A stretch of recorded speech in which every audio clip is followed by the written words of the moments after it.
Depression and anxiety. It's common to experience periodic anxiety or depression, especially in response to the stresses of daily life. However, these sentiments need addressing when they become persistent, exaggerated, or noticeable for no discernible reason. Thank goodness there are now many diagnostic and therapeutic options available and numerous public health initiatives to bring mental health to the forefront. An essential characteristic of these diseases is the co-occurrence of anxiety and sadness. Although behavioral and emotional symptoms can vary, they are both undesirable and unnatural mental health conditions. Anxiety, characterized by a persistent, crippling feeling of fear or concern, can also take physical forms. Similarities in the signs and symptoms of depression include persistent melancholy or despair. Although the specific cause is still unknown, the alterations in brain chemistry, genetics, and hormone production are all contributing causes. Regardless of the source, mental illness needs expert care and typically responds to it. Best practices for treating depression and anxiety. Even while our understanding of mental disease has changed through time, it still poses particular challenges. Diagnostically speaking, anxiety and depression largely influence how a person thinks and feels, which in most cases leads to changes in behavior. As a result, we typically rely on patients to recognize these changes and seek treatment on their own.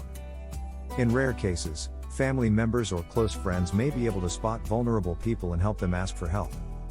However, once a condition becomes apparent, treatment can be highly effective, employing a range of strategies, the most popular of which are psychological therapies, also known as talking therapies. These treatments often entail either behavior modification, cognitive behavior therapy, or CBT, or the evaluation of intrapersonal and interpersonal patterns and behaviors and are delivered by a qualified psychologist. In general, efforts are to pinpoint important causes of future occurrences, their management, and strategies. These treatments frequently emphasize enhancing diet and promoting regular exercise, which can actively support a healthy mental state. Taking charge of one's food is, in fact, a secure and effective first step towards self-empowerment.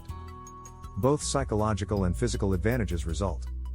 Cutting back on or eliminating the spikes brought on by foods high in sugar and stimulants, the crippling symptoms of general anxiety can be lessened by. Both adults and children may be affected. Unfortunately, young people and children are susceptible to mental diseases, including anxiety and sadness. Applied therapies can usually help children live a happier and more meaningful childhood, even though they are frequently tougher to identify. A happier childhood will better equip a youngster to handle the pressures of adolescence and young adulthood. A young adult's ability to prepare for and live a life feeling in control, confident, and equipped to handle daily obstacles can be a healthy and safe transition into adulthood. Finally, and ideally, after considering all other possibilities, antidepressant medication use might be necessary. It is most frequently utilized with psychotherapies and depends on the condition's severity.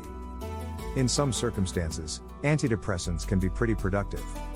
Like in any medical situation, the optimum course of treatment is based on a careful examination of a patient's personal history of symptoms, reactions, and environment. Thank you for watching. Subscribe to my channel for more videos on health subjects.